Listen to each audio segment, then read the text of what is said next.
अस्सलामुअलैकुम, this is Mariyam Maqsood, team member of Fatima educational system कीरामाला। आपने ऑस्टियोपोरोसिस के बारे में तो सुना ही होगा। ये एक ऐसी बीमारी है जिसमें एक इंसान की बॉडी में मौजूद हड्डियाँ खोखली हो जाती हैं। जब हड्डियाँ खोखली हो जाती हैं तो उनका कहीं से भी फ्रैक्चर करना बहुत ज़्यादा आसान हो जाता है। तो आज हम यही देखेंगे कि ऑस्टियोपोरोसिस की क्या वजूहात है, किन वजूहात की बेस पे ऑस्टियोपोरोसिस होती है और कौन सा लाइफस्टाइल अपनाने से कैसे ऑस्टियोपोरोसिस से बचा जा सकता है। तो इससे पहले मैं आपको बता दूं कि एक नॉर्मल इंसान में उसकी पूरी ज़िंदगी के दौरान बोन्स बनते हैं और उसके अगले सेल्स जो होते हैं वो डेड होते जाते हैं, ख़त्म होते जाते हैं। तो ये एक नॉर्मल प्रोसेस है जो चलता रहता है, जिसमें दो तरह के सेल्स इन्वॉल्व होते हैं। एक तरह के सेल्स जो ऑस्टियोब्लास्ट हैं, उनका काम बोन्स फॉर्मेशन में होता है, वो बोन्स को बनाते हैं, जबकि दूसरी तरह के सेल्स ऑस्टियोक्लास्ट होते हैं। ऑस्टियोक्लास्ट का काम ये होता है कि जब एक बोन नॉर्मल अपनी एज में पहुंच गई है तो फिर उसको ब्रेक डाउन करना शुरू कर देते हैं उसके सेल्स को।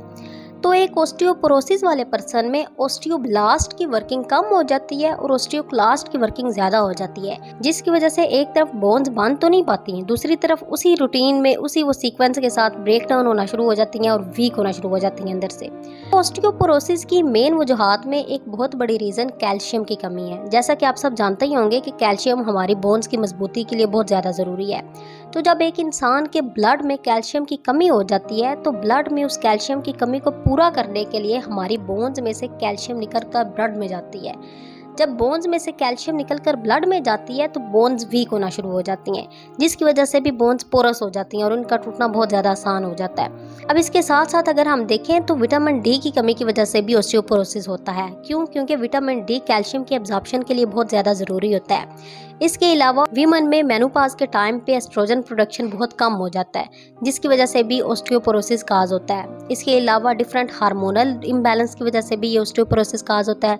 जब हमारा थायराइड ग्लैंड ओवर एक्टिव हो जाता है, ज़्यादा काम करना शुरू कर देता है, तो भी ऑस्टियोपोरोसिस काज करता है। पैराथायराइड हार्मोन को जब ज़्यादा वर्किंग करनी पड़ती है तब भी, जैसा कि मैंने पहले आपको बताया कि जब कैल्शियम की कमी होती है तो कैल्शियम बोन्स में से निकलकर ब्लड में चला जाता है, तो इस प्रोसेस में पैराथायराइड ग्लैंड इन्वॉल्व होता है। इसके अलावा अगर आप अपनी डाइट में प्रॉपर कैल्शियम नहीं ले रहे तो भी आगे जाके आप ऑस्टियोपोरोसिस का शिकार हो सकते हैं। और इसमें जो क्राइटेरिया है वो ये कि एक एडल्ट पर्सन को, चाहे मैन है या वुमेन है, 1000 मिलीग्राम तक डेली का कैल्शियम मस्ट लेना चाहिए। इसके अलावा अगर आप एक्सरसाइज नहीं करते तो आपकी बोन्स में स्ट्रेंथ नहीं आ पाएगी, तो भी ये सारी चीज़ें कलेक्टिवली मिल के आगे जाके ऑस्टियोपोरोसिस काज कर सकती हैं। अब यहाँ पे सवाल ये पैदा होता है कि ऑस्टियोपोरोसिस से बचा कैसे जाए। तो इसका यही हल है कि आप अपना लाइफस्टाइल चेंज करें, अपनी रूटीन में, अपनी डाइट में प्रॉपर आप कैल्शियम ऐड करें, मिल्क लें, ग्रीन लीफी वेजिटेबल लें जिनसे आपको कैल्शियम मिलेगी, और आगे अपने लाइफस्टाइल में आप रेगुलर एक्सरसाइज ऐड करें जिससे आपकी बोन्स को स्ट्रेंथ मिलेगी। और अगर एक इंसान ऑलरेडी ऑस्टियोपोरोसिस का शिकार हो चुका है तो उसे साथ साथ मेडिसिन भी कैरी ऑन करनी पड़ेंगी, तब कहीं जाके वो बैलेंस हो पाएगा।